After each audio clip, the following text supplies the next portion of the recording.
Doctor Haris ഹസനിലേക്ക് നമ്മൾ വീണ്ടും പോകുന്നു. അദ്ദേഹം ഇന്ന് ജോയിൻ ചെയ്യുകയാണ്. വർഷങ്ങൾ എൻ്റെ അച്ഛൻ മരിച്ചപ്പോൾ മാത്രമാണ് ഞാൻ ഇങ്ങനെ ലീവ് എടുത്തിട്ടുള്ളത്. അല്ലാതെ ഒരു പ്രാവശ്യം പോലും ഞാൻ തുടർച്ചയായിട്ട് ലീവ് എടുത്തിട്ടില്ല. അങ്ങനത്തെ ഒരാളാണ് ഞാൻ. ഇപ്പം ലീവ് എടുത്ത് ഇപ്പം ഇന്നും നാളെയും കൂടെ എനിക്ക് പോകണ്ട, അവധിയാണ്. പക്ഷെ എന്നാലും ഇന്നൊന്ന് പോകുമെന്ന് പറഞ്ഞാൽ ഒന്ന് പോയി ഹോസ്പിറ്റലിൽ പോകണം. അപ്പം അങ്ങനെ പോകുന്നത് കൊണ്ടാണ്. അപ്പം അങ്ങനെ ഇനി നമ്മൾ ഈ വിവാദങ്ങൾ നീട്ടി വലിച്ച് ഇത് കൂടുതൽ എന്നെ സമ്മർദ്ദത്തിലാക്കി, പിന്നെ എന്നെ മാത്രമല്ല സംവിധാനത്തിനെ മുഴുവൻ സമ്മർദ്ദത്തിലാക്കും. കൂടെ വർക്ക് ചെയ്യുന്നവർക്ക് സമ്മർദ്ദം, പിന്നെ സർക്കാരിന് സമ്മർദ്ദം, പിന്നെ എല്ലാവർക്കും അമിതമായ സമ്മർദ്ദമാണ് അത്. പിന്നെ ജനങ്ങൾക്കും ഭയമായിരിക്കും ഡിപ്പാർട്ട്മെൻറ്റിലേക്ക് വരാൻ. അവിടെ എന്താണ് നടക്കുന്നത്, അവിടെ എന്തൊക്കെയോ പ്രശ്നങ്ങളുണ്ട്, അങ്ങോട്ട് പോകണ്ട എന്നൊക്കെയുള്ള രീതിയിലുള്ള പ്രശ്നങ്ങൾ അവർക്കും തോന്നും. അപ്പോൾ ഇത് കഴിയുന്നതും വേഗത്തിൽ ഈ പ്രശ്നങ്ങൾ നമ്മൾ സെറ്റിൽ ചെയ്ത് ഇത് വലിച്ചു നീട്ടാതെ എങ്ങനെങ്കിലും പോകുന്നതാണ് നല്ലത്. മാഡം വളരെ നമ്മൾ സമാധാനിപ്പിക്കുമായിരുന്നു. മാഡം മാത്രമല്ല DMEയും ആശുപത്രിയിൽ വന്നു, മാഡവും DMEയും വന്നു കണ്ടു. അവർ വളരെ നമ്മൾ സമാധാനിപ്പിച്ചു. മാഡം കുറേ സമയം ഇരുന്നു. ഞാനും ആയിട്ട് സംസാരിച്ചു, എൻ്റെ വൈഫുമായിട്ട് സംസാരിച്ചു, വളരെ കുടുംബകാര്യങ്ങളെല്ലാം ചോദിച്ചു. നല്ല സന്തോഷമായിട്ടാണ് പിരിഞ്ഞത്.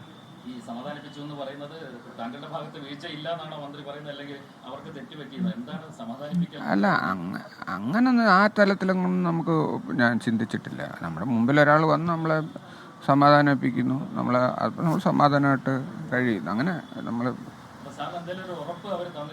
അല്ല, അവിടെ വെച്ച് ഇങ്ങനെയുള്ള ഒരു കാര്യം ചർച്ച ചെയ്തില്ല. അവിടെ വെച്ച് നമ്മുടെ അസുഖവിവരങ്ങൾ ചോദിച്ചു, വീട്ടുകാര്യങ്ങൾ ചോദിച്ചു, അങ്ങനെ ഉള്ള വളരെ സന്തോഷകരമായിട്ടുള്ള കാര്യങ്ങൾ മാത്രമേ ചോദിച്ചു.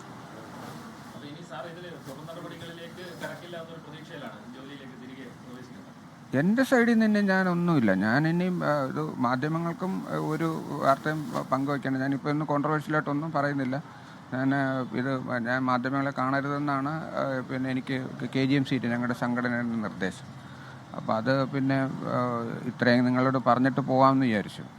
പിന്നെ നമ്മൾ ഇനിയും നിങ്ങൾക്ക് ഇതിനകത്തുള്ള കാര്യങ്ങൾ KGMC ഞങ്ങളുടെ സംഘടനയായിട്ട് നിങ്ങൾ ചർച്ച ചെയ്തോളൂ, ബാക്കി കാര്യങ്ങളൊക്കെ. ഞാൻ ഇനി ഇതിനകത്ത് ഇനിയും പ്രതികരണത്തിൻ്റെ ഇല്ല.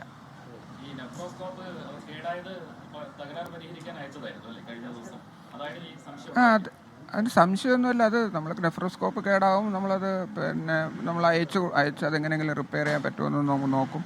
എന്തെങ്കിലും സംവിധാനങ്ങളൊക്കെ ഉപയോഗിച്ച് നമ്മൾ ചെയ്യണ്ടേ. അത് നമ്മൾ കിട്ടുന്ന എന്തെങ്കിലുമൊക്കെ സോഴ്സ് വഴി നമുക്കിത് ചെയ്യാൻ, അത് കറക്റ്റ് ചെയ്യാൻ പറ്റുമെങ്കിൽ കറക്റ്റ് ചെയ്യാം. അല്ലെങ്കിൽ ഇത് കളയാനുള്ള സാധനങ്ങളാണ്. അപ്പോൾ കളയാനുള്ള സാധനങ്ങൾ അത് നമുക്ക് എന്തെങ്കിലും രീതിയിൽ അത് ഉപയോഗിക്കാൻ പറ്റുമെന്നെങ്കിൽ നമുക്ക് എടുക്കാം. അപ്പോൾ ചിലരൊക്കെ നമ്മളിങ്ങനെ ഇൻ്റർനെറ്റൊക്കെ നോക്കുമ്പോൾ കാണാം ഇതിനകത്ത് സർവീസിങ് എന്നൊക്കെ പറഞ്ഞു. അപ്പോൾ അവർക്ക് അയച്ചു, അപ്പോൾ അവരോട് വിളിക്കും അത് ചെയ്യാൻ പറ്റുമോ. അപ്പോൾ അവർ പറഞ്ഞ് അയച്ചു തരൂ, നമ്മൾ നോക്കിയിട്ട് പറയാം. നമ്മൾ അയച്ചു കൊടുക്കും. ഇങ്ങനെ പല സാധനങ്ങൾ നമ്മൾ ഇടയ്ക്കിടയ്ക്ക് അയച്ചു കൊടുക്കാറുണ്ട്. ചിലതൊക്കെ അപൂർവമായിട്ട് അവർ റിപ്പയർ ചെയ്ത് തരും. പിന്നെ ചിലതൊക്കെ ഈ മെഡിക്കൽ എക്യുപ്മെൻറ്റ്സ് ഇങ്ങനെയൊക്കെയുള്ള എൻഡോസ്കോപ്പുകളൊക്കെ റിപ്പയർ ചെയ്ത് കിട്ടാൻ പാടാണ്. അതിന് ഒരുപാട് ചിലവും ആവും. അപ്പോൾ അതൊക്കെ അത് നോക്കിയിട്ട് അവർ തിരിച്ചയച്ചു തരും. അത് പറ്റില്ല ഡോക്ടറെ എന്ന് പറഞ്ഞിട്ട് തിരിച്ചയച്ചു.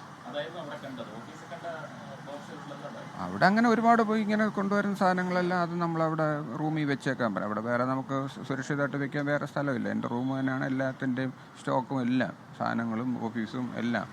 ഒരു കൊച്ചു റൂമുണ്ട്. ആ റൂമിനകത്താണ് നമ്മളെല്ലാ സാധനങ്ങളും കൊണ്ട് വെക്കുന്നതും പിന്നെ ആവശ്യാനുസരണം ഓപ്പറേഷൻ തിയേറ്ററിലേക്ക് അവർ എടുത്തുകൊണ്ട് പോകുന്നതും ഒക്കെ അവിടെ നിന്നാണ്. അതങ്ങനെ വലിയ സെക്യൂരിറ്റി ഉള്ള റൂമൊന്നും അല്ല. നമുക്കത് പിന്നെ നമ്മൾ കോൺഫിഡൻഷ്യൽ എന്ന് പറഞ്ഞാൽ നമ്മൾ ആവശ്യമുള്ള കുറച്ച് ഡിപ്പാർട്ട്മെൻറ്റ് രേഖകളൊക്കെ അത് വെച്ചിട്ടുണ്ട്. അതെന്തായാലും നമ്മൾ താക്കോല് കൊടുത്തിരിക്കുന്ന ആരും അതിനകത്തൊന്നും അത് ടാമ്പർ ചെയ്യത്തില്ല. അപ്പോൾ അതുകൊണ്ടാണ് അവരുടെ മാത്രം കൊടുത്തിരിക്കുന്നത്. അത് ഞാൻ കണ്ടതുപോലും ഇല്ല. അങ്ങോട്ടൊരു പോയില്ല. ഇന്നാണ് ഞാൻ പോകുന്നത്. എന്താണ് എന്താണ് പെട്ടിക്കകത്തിരുന്നത്. ഞാൻ അവിടെ കടലാസ് പെട്ടികളെല്ലാം അവിടെ ഇഷ്ടംപോലെ കടലാസ് പെട്ടികൾ ഇങ്ങനെ കൊണ്ടുവരുന്ന പല പ്രാവശ്യം കൂട്ടിയിട്ടുണ്ട്. കൊണ്ടുവരുന്ന സാധനങ്ങൾ, റിപ്പയർ ചെയ്ത് കൊണ്ടുവരുന്ന സാധനങ്ങൾ, ഇത് അയക്കാൻ വേണ്ടി വേറെ സാധനങ്ങൾ അയക്കാൻ വേണ്ടി ഈ പെട്ടിക്കകത്തൊക്കെ തന്നെയാണ് നമ്മൾ പാഴ്സൽ ഇത് കൊറിയർ വഴി അയച്ചു കൊടുക്കുന്നത്.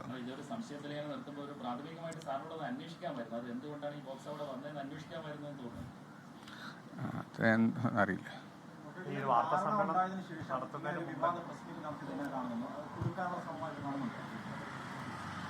അതൊന്നും ഞാൻ ഇനി അതിനെപ്പറ്റി ഒരു അഭിപ്രായത്തിനില്ല. ഇനി നമുക്ക് KGMC സെക്രട്ടറി ആയിട്ട് നിങ്ങളത് ചോദിച്ചോളൂ. ഞാൻ ആ വിവാദത്തിലേക്ക് കടക്കുന്നില്ല.